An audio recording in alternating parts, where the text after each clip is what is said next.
happens when a corporation treats human lives as experiments and children as weapons. In Alien, Earth Episode 4, Observation, we see loyalty tested, morality twisted, and the terrifying bond between a hybrid and a xenomorph pushed to the edge. But in the shadows, the corporations are watching, waiting to claim control. Welcome back to Review, where we dive deep into the worlds that shake us, thrill us, and keep us questioning long after the credits roll. Today, we're breaking down Alien, Earth Episode 4, Observation. This is one of the darkest and most philosophical episodes yet, digging into themes of power, control, and the horrifying cost of survival. If you love Alien and want more deep dive cinematic breakdowns like this, make sure to like, subscribe, and hit the bell icon so you don't miss any of our upcoming reviews. Now, let's step into the world of Neverland, where even observation comes at a deadly price. The episode begins with a chilling revelation. Wendy, still reeling from her encounter with the Xenomorph, discovers something strange. She can hear them. Her hybrid senses are heightened, but what she describes is more than just noise. To her, the sounds are like the chirping of crickets. She even claims to hear the cries of a baby and the scream of a facehugger. Wendy believes the Xenomorphs have chosen her, and she's ready to embrace the connection. Boy Cavalier, always eager to exploit power, pushes her to recreate the sound. When she does, the room fills with a frightening, otherworldly screech that leaves everyone shaken. For Cavalier, this is an opportunity. For Wendy, it's a bond. And for her brother Hermit, it's a nightmare. Hermit tries to comfort Wendy, but their conversation cuts deeper. He admits his guilt. He was at war across the world when she was sick, and now Prodigy has taken too much from them. The siblings are close, but Wendy's loyalty to the creatures sets her apart. The emotional tension is palpable. Is Wendy still human, or is she slowly becoming something else? While Wendy's bond grows, another dangerous game plays out. Morrow, lurking in the background, manipulates slightly into betrayal. Disguised in a cloak of friendliness, Morrow convinces slightly that bringing him a xenomorph egg is the moral thing to do. For a child already confused by Neverland's power games, this is devastating. But Morrow doesn't stop there. He escalates, threatening Slightly's real mother outside the compound. Unless Slightly delivers, his family will pay the price. Meanwhile, Kirsch begins to sense what's happening. Watching Slightly over surveillance, he questions the boy about morality, invoking the parable of the three monkeys. See no evil, hear no evil, speak no evil. Slightly is caught in a moral tug-of-war. Loyalty to his family, fear of Prodigy, and manipulation by Morrow. It's a reminder of one of the episode's key themes: corporations don't just see. Slightly is caught in a moral tug-of-war. Loyalty to his family, fear of Prodigy, and manipulation by Morrow. It's a reminder of one of the episode's key themes: corporations don't just control bodies, they control choices. If the episode has one unforgettable image, it's the Oelis experiment. In the lab, Kirsch, Adam, Toodles, and Cavalier place the alien eye creature inside a glass case with a sheep. What follows is grotesque.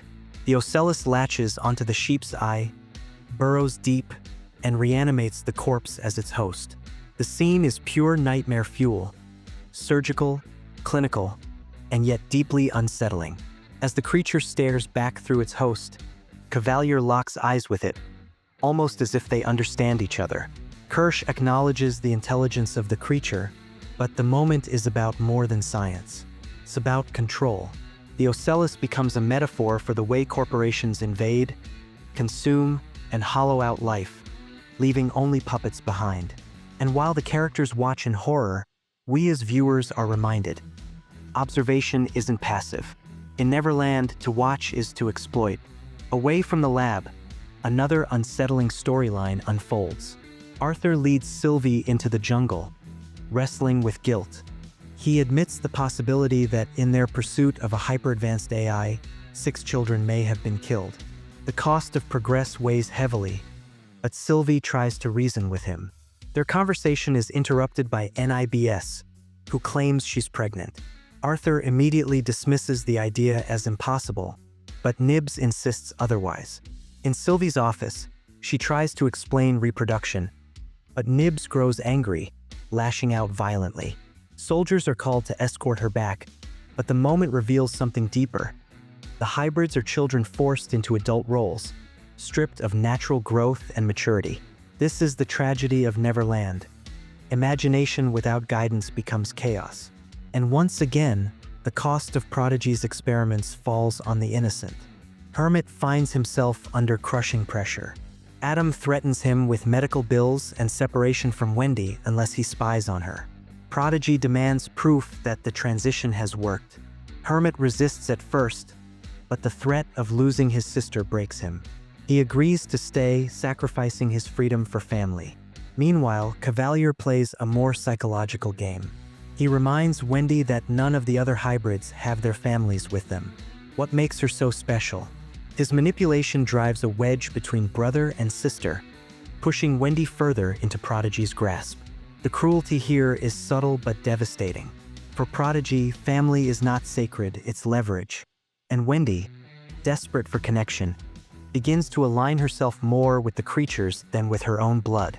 The climax of the episode is both terrifying and strangely tender.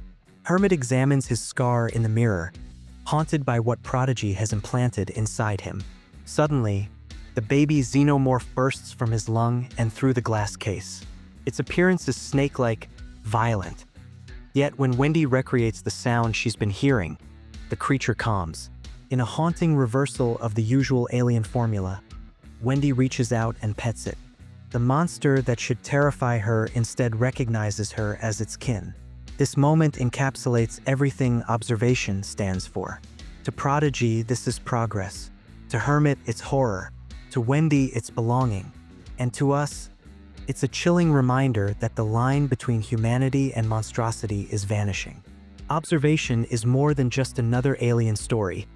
It's a meditation on control, morality, and the quiet violence of power. From Wendy's strange bond with the Xenomorphs, to Slightly's forced betrayal, to Nib's heartbreaking outburst, this episode forces us to ask, how much of ourselves are we willing to sacrifice when corporations hold all the power? The real horror isn't just the creatures. It's the people who use them. So I want to hear from you. Do you think Wendy's bond with the Xenomorph is a gift or a curse? And how far would you go to protect your family if the cost was your humanity? Let me know in the comments below. And don't forget, like, subscribe, hit the bell icon, and stay tuned for the next deep dive right here on Review.